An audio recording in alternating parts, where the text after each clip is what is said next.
Bonjour et bienvenue dans votre nouvel épisode Booster votre démarche environnementale. Aujourd'hui consacré aux audits internes environnement. Ah, l'audit interne environnement, passage obligé ou outil d'amélioration? Justement, dynamiser ma démarche environnementale passe aussi par redonner du souffle au pilotage de mes audits internes. Faire d'abord le constat, l'état des lieux de mes pratiques. Mes audits sont-ils vecteurs de valeur ajoutée, source d'amélioration notable ou plus basiquement centrés sur la conformité au référentiel ISO 14001, ce qui peut être un choix? Quelles sont les raisons d'un éventuel essoufflement ou d'une routinisation? Une fois le constat établi, en fonction des causes identifiées, plusieurs leviers s'offrent à moi pour booster mes audits. Le premier levier est de bien définir les objectifs attendus de l'audit. Veut-on cibler sur une thématique particulière, un processus, l'opérationnel, une partie spécifique de l'opérationnel, la gestion des déchets par exemple, ou les achats? Il convient de définir clairement les objectifs de chacun des audits en lien avec les enjeux environnementaux du site et l'importance des activités.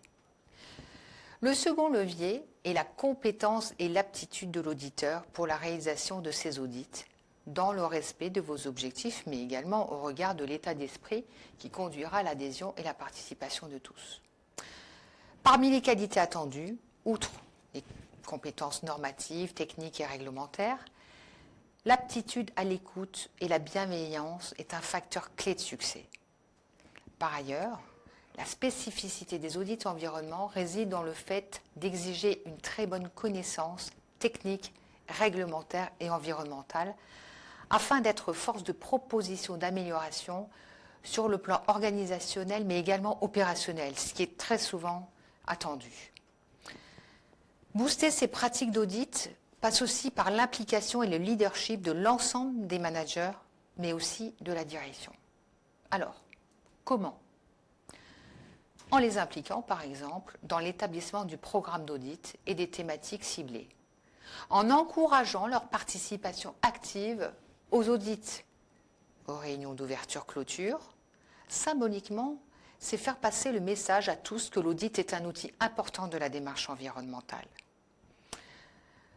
À la réalisation même des audits en tant qu'audité, bien sûr, mais également en tant qu'auditeur, sous réserve du respect de la règle d'impartialité, sur des audits de terrain, par exemple, et accompagnés d'un opérationnel.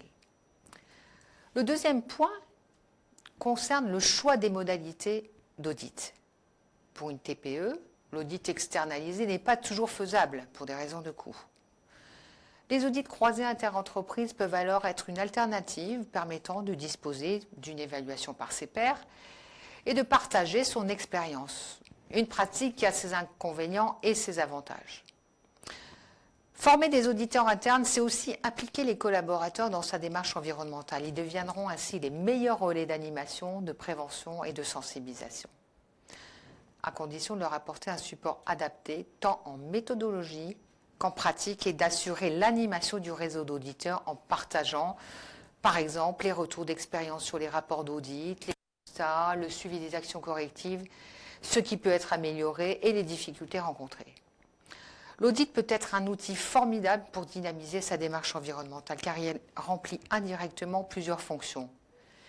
Évaluer, mais aussi communiquer, sensibiliser, faire de la pédagogie sur les questions environnementales.